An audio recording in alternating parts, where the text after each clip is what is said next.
речника адміністрації президента України з питань АТО, полковник Олександр Мотузяник. Прошу.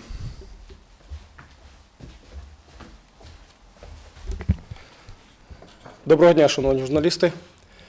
Вчора ситуація в зоні проведення антитерористичної операції знову загострилася. Противник різко збільшив. The situation deteriorated. The enemy increased the shelling of Ukrainian positions. The militants used mortars and heavy weapons in this area. Lugansk area was really peaceful. Only one enemy provocation was carried out in Popasnyansky region. Donetsk region, military actions continue in Svetlodarska, Valch, Dalcevo, and also near Donetsk airport. In the Donetsk area, there were 14 enemy shellings, half of which with the use of mortars. In Mariupol area, the situation is the same. The hottest areas are Mariinka, Novotroitska, and Shirokino village. And on the whole, in this area, there were 30 enemy shellings, 6 of which with the use of heavy weapons and several sniper incidents. And also, during the last 24 hours, 3 Ukrainian servicemen were killed and 6 were wounded. Ukrainian law enforcers continue to detain the militants and their accomplices.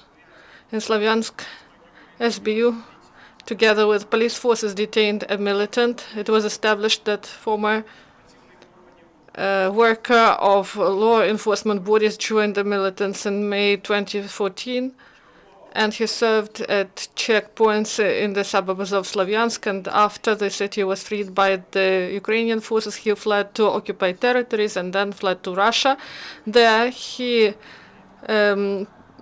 delivered propaganda through the internet, and Luganshina SB of Ukraine found an informant of the chief staff of Russian Federation, and in September last year for $100 Russian services recruited her, and she gathered intelligence data while being near the places where Ukrainian forces were deployed in ATO area. Trainings continue, and paratroopers of the armed forces of Ukraine were parachuted from the freight airplane An-26. Also, they delivered some fire at imaginary enemy, and then they advanced, and they also gathered after they completed the task. And in Rivnenshina, there were training with the use of heavy machine guns and Utys and the U-32. They delivered fire at air targets and land targets, and due to the help of Canadian partners in Khmelnytskina, they created training class, and this is for demining purposes, and they created a classroom, and for the sum of 1.5 million hryvnias. And Ukrainian volunteers provided artillerymen with with a special emergency car that allows to treat patients. And thank you very much. This is the end of my report. Fifth channel.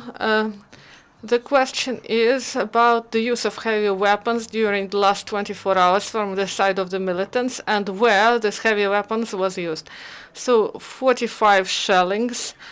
From this is 1/3 with the use of heavy weapons and artillery of 122 millimeters along the front line, except Lugansk area. Do you have other questions? Thank you, Alexander, and goodbye.